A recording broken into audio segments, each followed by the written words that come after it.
This is the Future of Automotive with Steve Greenfield. Welcome back to the latest episode of the Future of Automotive on CBT News, where we put recent automotive and mobility news into the context of the broader themes impacting the industry. I'm Steve Greenfield from Automotive Ventures, and I'm glad that you could join us. This week, I'd like to take the opportunity to discuss how Tesla continues to cash in to the tune of billions of dollars on other car makers needing help to meet their emission standards, which has effectively become a very lucrative side business for Tesla.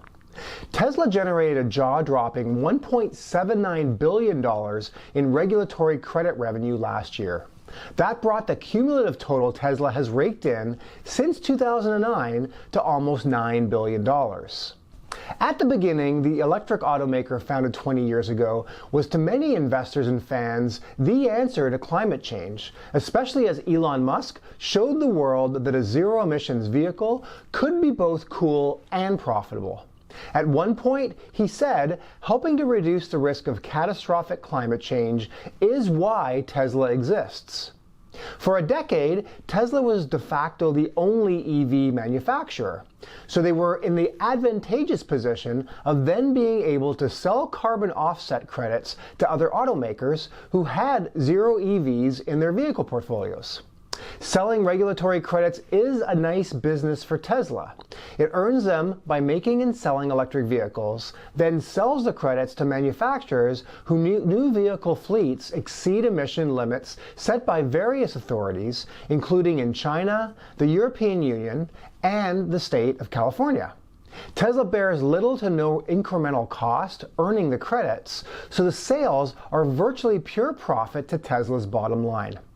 Tesla has brought in more than $1.7 billion in each of the last 2 years.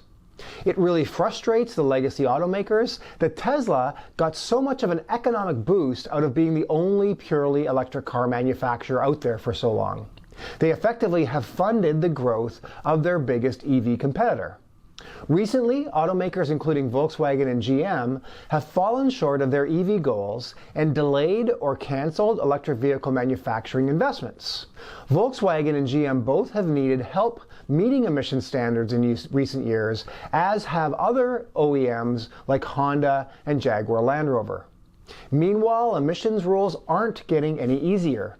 Europe has set stricter car emissions targets starting next year and from 2023 onward, while the UK adopted a zero-emission vehicle mandate beginning this year.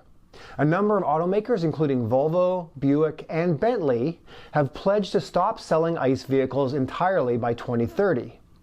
Back here in the US, New Jersey became the latest state to require automakers to exclusively manufacture zero-emission vehicles, or ZEVs, by 2035, joining a growing number of states with plans to ban internal combustion engine vehicles. If these aggressive EV mandates hold for a number of the legacy automakers, Tesla's regulatory credit business may still have a lot more room to run. So with that, let's transition to our companies to watch. Every week we highlight interesting companies in the automotive technology space to keep an eye on.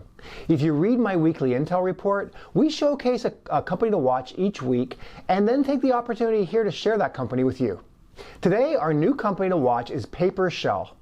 PaperShell compresses paper back into a more resistant version of wood. PaperShell is dedicated to building paper back into an artificial and high-tech wood, creating strong load-bearing components. The company's sustainable alternatives to traditional plastics, composites, and sheet metal are readily available for B2B applications. Utilizing a patented process, PaperShell creates fiber-hardened, paper-based materials that can be produced in various shapes, patterns, and designs, meeting both aesthetic and technical preferences. Their components can replace existing load-bearing materials in your product design or become integral parts of entirely new product concepts. The company's cellulose composites offer one of the most sustainable materials on the market, with large-scale availability made possible by their highly automated and scalable production process. PaperShell is working to harness the full potential of sustainable materials, setting new standards for eco-friendly and innovative product design, aiming for carbon net zero, and a transition toward a circular bioeconomy. If you'd like to learn more about PaperShell, you can check them out at www.papershell.se.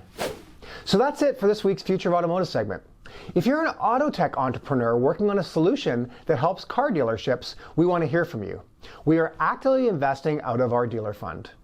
If you're interested in joining our investment club to make direct investments into auto tech and mobility startups, please join.